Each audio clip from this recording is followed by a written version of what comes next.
मान्य सदस्यहरू, अब प्रधानमन्त्रीसँग प्रत्यक्ष प्रश्नोत्तर कार्यक्रम प्रारम्भ हुन्छ।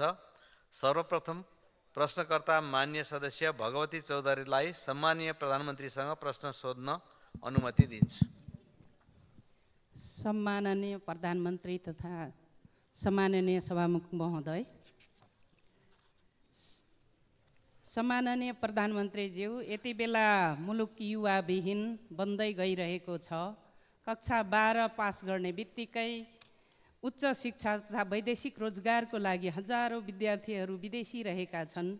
हाम्रा कलेज विश्वविद्यालयहरूमा विद्यार्थी सङ्ख्या घट्दै गइरहेको अवस्था छन्। गाउँघरमा युवा शक्ति देखिन छाडेको छ। कृषि क्षेत्र ध्वस्त बन्दै गइरहेको अवस्था छ। पहाड मात्रै होइन, तराईको उर्वर भूमि पनि बन्जर बन्दै गइरहेको अवस्थामा आत्मनिर्भरताबाट परनिर्भरता उन्मुख भइरहेका छौँ। यसलाई समयमै रोक्नको लागि सरकारले के कस्ता योजनाहरू बनाउँदैछन्?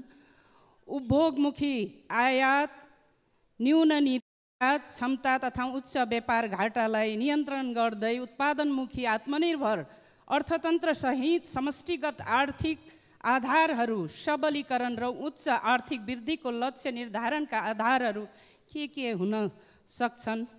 सम्माननीय प्रधानमन्त्रीज्यू, सुनसरी जिल्लाको निर्वाचन क्षेत्र 3 अन्तर्गत पर्ने बुढी खोला, एउटै नाम घोघा खोला, केसलिया खोला, इटहरी उपमहानगरपालिका, दुहबी नगरपालिका, बर्जु गाउँपालिका गरी बग्ने किनारा भई बग्ने नदीले त्यहाँ बसोबास गर्ने गरिब विपन्न किसान, साना किसानदेखि उद्योग व्यवसायीहरूलाई वर्षेनी डुबान तथा ठुलो धनजनको क्षति र शाश्वती बेहोरी रहने अवस्थाहरू सिर्जना गराइरहेको छन्।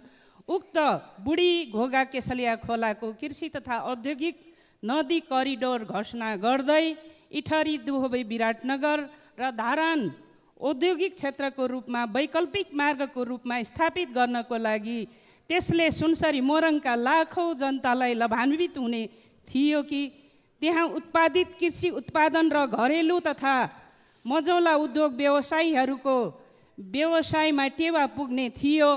यस विषयमा सरकारको के कस्ता योजनाहरू रहेका छन्? सम्मान्य प्रधानमन्त्री मार्फत सम्बन्धित मन्त्रालय, राष्ट्रिय योजना आयोग समेतलाई सकारात्मक सोच र योजनाहरूको अपेक्षा गर्दछु। नेपाल सरकार, प्रदेश सरकार, स्थानीय तह लगायत 165 वटा निर्वाचन क्षेत्रमा आउने योजना तथा कार्यक्रमहरू जनताको माग मुद्दा अनुसार कसरी तयार भइरहेको छ? सम्मान्य प्रधानमन्त्रीज्यू, र यसैसँगै आज एसईई परीक्षामा भाग लिने सम्पूर्ण विद्यार्थी भाइ बहिनीहरूलाई सफलताको शुभकामना दिन चाहन्छु। धन्यवाद। जान मिल्दैन। अब सम्माननीय प्रधानमन्त्री केपी शर्मा ओलीलाई उक्त प्रश्नको जवाफ दिन अनुमति दिन्छु।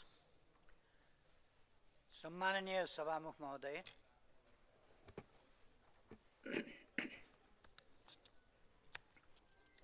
प्रश्नकर्ता मान्यज्यूलाई धन्यवाद भन्न चाहन्छु।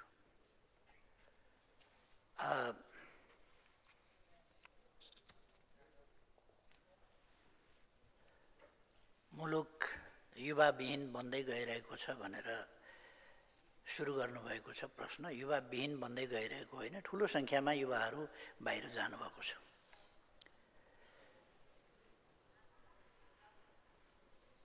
बाह्र पास गर्ने बित्तिकै या त पढाइका लागि या कामका लागि युवाहरू बाहिर गएका छन् र गइरहेका छन् र त्यसले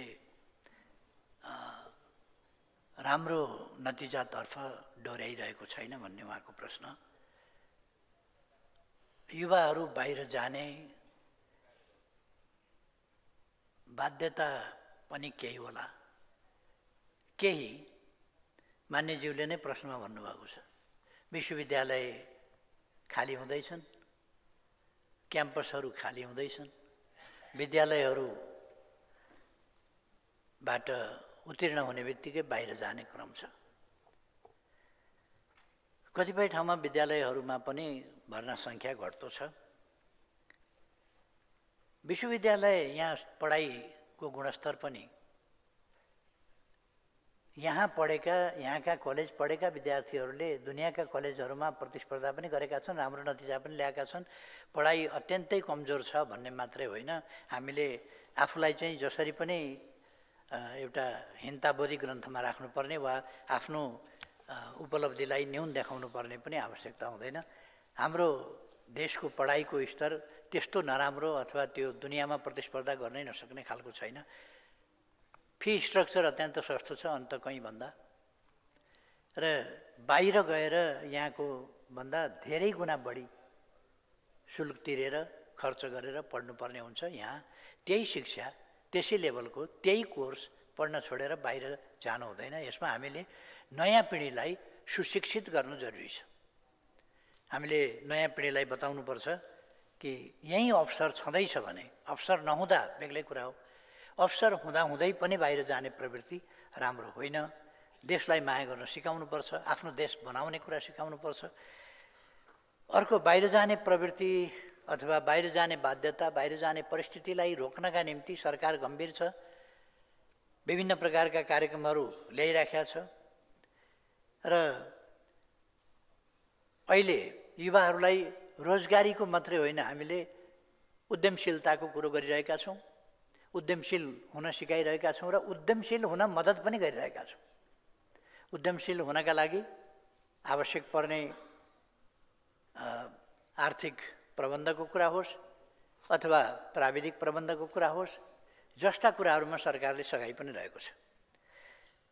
सस्तो ब्याज दरमा ऋण दिने जस्ता कुराहरू र स्टार्टअप अनेक सुरु गर्ने जस्ता कुराहरू, महिला उद्यमीहरूका लागि जन स्टार्टअपका कुराहरूमा प्राथमिकता दिने,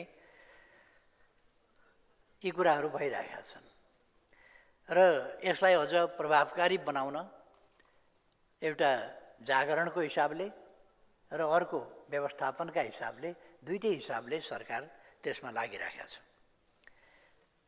अहिले संसार अलिक साँघुरो जस्तो बनेको छ, एउटा ग्लोबल भिलेज भन्ने चलन छ।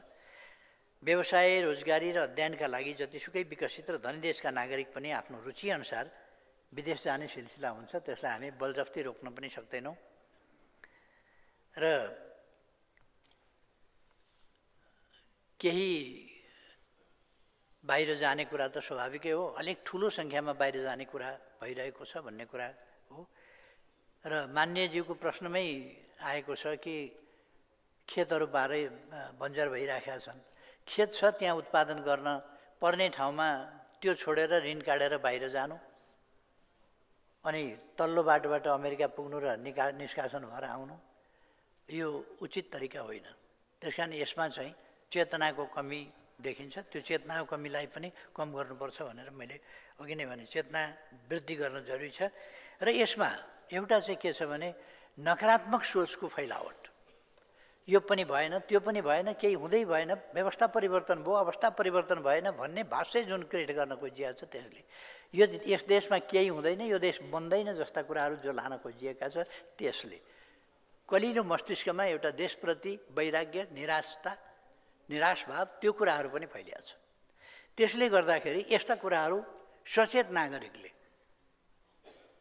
सचेत हुँ भन्ने तर गम्भीरतापूर्वक यस्ता विषयहरूलाई लिएर सकारात्मक सोचको वृद्धि गर्नुपर्ने, आत्मविश्वास जगाउनु पर्ने, आफ्नो देश आफूले बनाउनु पर्छ भन्ने भावना, देशभक्ति जगाउनु पर्ने। त्यसअनुसार काम नहुँदा देशमा बस्नु गौरवको विषय होइन, विदेश जानु गौरवको विषय बनाउने खालका सोचहरू, त्यस प्रकारका प्रचारहरू आदि कुराहरूले पनि यस नकारात्मक ट्रेन्डलाई अलि बढाइरहेको छ, जसलाई हामीले रोक्नुपर्छ। अर्को कुरा, बाहिर अध्ययनका लागि जाने कुराले हाम्रा युवाहरूको प्रतिस्पर्धी क्षमता पनि वृद्धि गरेको छ र युवाहरूले केही गुणस्तरीय शिक्षा प्राप्त गर्ने जुन इच्छा हो त्यसमा पनि राम्रै भएको छ। हाम्रा सबै क्याम्पसमा उत्तिकै गुणस्तरीय शिक्षा छैन भने ती ठाउँहरूबाट अर्को ठाउँमा जानु उहाँहरूको अधिकारको कुरा पनि हो। तर यसलाई हामी हाम्रा गुणस्तर कम भएका ठाउँहरूलाई गुणस्तर वृद्धि गर्ने र बाहिर जानु नपर्ने खालको परिस्थिति, अध्ययनका लागि बाहिर जानु नपर्ने परिस्थिति र खास गरी उद्यमशीलताको विकास मार्फत रोजगारीका अवसरहरू सिर्जना गर्ने र उद्यमशीलता के अरे उत्पादनशीलता र उत्पादन अभिवृद्धि गर्ने र देशका अहिले जस्तो हामीले पूर्वाधारहरू विकास गरेका छौँ, यातायातका क्षेत्रमा विकास गरेका छौँ, सञ्चारका क्षेत्रमा विकास गरेका छौँ, विद्युतको क्षेत्रमा विकास गरेका छौँ, अरू विभिन्न क्षेत्रहरूमा विकास गरेका छौँ र आज झन्डै झन्डै देश जस्तो हिजो दुर्गम देश भनेर चिनिन्थ्यो आज दुर्गम त्यस्तो रहिरहेको छैन। यो कुराहरूलाई हामीले चाहिँ हृदयङ्गम गर्न जरुरी छ र यसलाई सकारात्मक ढङ्गले प्रचार पनि गर्न जरुरी छ। हाम्रा उपलब्धिको चर्चा गर्न जरुरी छ र त्यसमा उपलब्धि हासिल गर्न सकिन्छ भन्ने कुरामा आश्वस्त पार्दै हामी कृषि आधुनिकीकरण, औद्योगिकीकरण, व्यावसायिकीकरण र अरू औद्योगिक क्षेत्रतर्फका कामहरू, पर्यटनका क्षेत्रका सबै क्षेत्रका कामहरूका माध्यमबाट देशलाई आर्थिक ढङ्गले सम्पन्न बनाउन लागिरहेका छौँ। अहिले हामी बजेट नीति कार्यक्रम र बजेट तर्जुमा गर्दैछौँ, त्यस काममा लागेका छौँ र देशका कुनै पनि भागमा कुनै पनि समुदाय पछाडि नपरोस् भन्नका लागि त्यसमा हामी गम्भीर ढङ्गले लागिरहेका छौँ कि कुनै पनि क्षेत्र पछाडि नपर्ने गरी र अहिलेको आर्थिक अवस्थालाई बदल्नका लागि, सकारात्मक ढङ्गले अगाडि बढाउनका लागि हामी काम गरिरहेका छौँ र तिनै तहका सरकारहरूले यसतर्फ आफ्ना प्रयासहरूलाई केन्द्रित गरेका छन्। यो अहिले नीति कार्यक्रम बजेटको समय हो र सङ्घीय सरकार यस मामलामा अत्यन्तै दत्तचित्त भएर लागिरहेको छ।